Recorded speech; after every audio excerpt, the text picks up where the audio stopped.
Assalamualaikum warahmatullahi wabarakatuh. Saya Hasna Raihana, kelas 19B. Hari ini saya akan mempraktikkan contoh-contoh dari hukum Newton 1, 2, dan ketiga. Bunyi hukum 1 Newton, setiap benda tetap dalam keadaan diam atau bergerak dengan laju tetap, kecuali jika diberi gaya total yang tidak nol. Contoh hukum 1 Newton, benda yang semulanya diam cenderung akan tetap diam, sedangkan bila benda yang bergerak cenderung akan tetap bergerak. Contoh selanjutnya, kertas di bawah sebuah benda yang kemudian ditarik dengan cepat, maka bendanya akan tetap diam karena resultan gayanya itu nol. Seperti itu.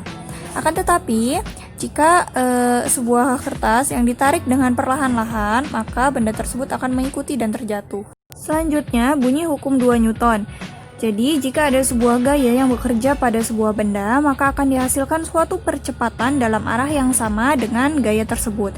Besarnya percepatan berbanding lurus dengan gaya, akan tetapi berbanding terbalik dengan massa bendanya. Contoh hukum 2 Newton, yang pertama, seorang mendorong benda bermassa kecil dan bermassa besar, maka nilai percepatannya itu akan lebih besar pada benda yang bermassa kecil. Contoh kedua, sebuah bola yang diberikan gaya tambahan searah dengan arah gaya yang bekerja pada bola tersebut, maka bolanya akan melaju lebih cepat dari laju awalnya.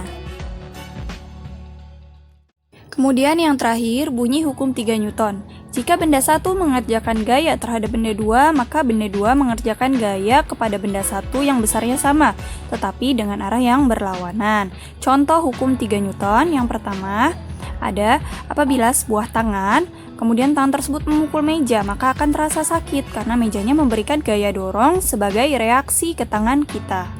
Kemudian yang kedua, seseorang yang mendorong tembok, gaya yang diberikan pada tembok itu tidak membuat tembok tergeser.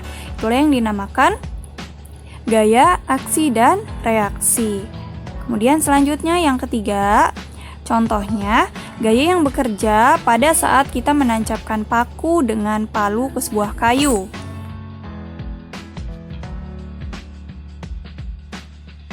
Terima kasih. Wassalamualaikum warahmatullahi wabarakatuh.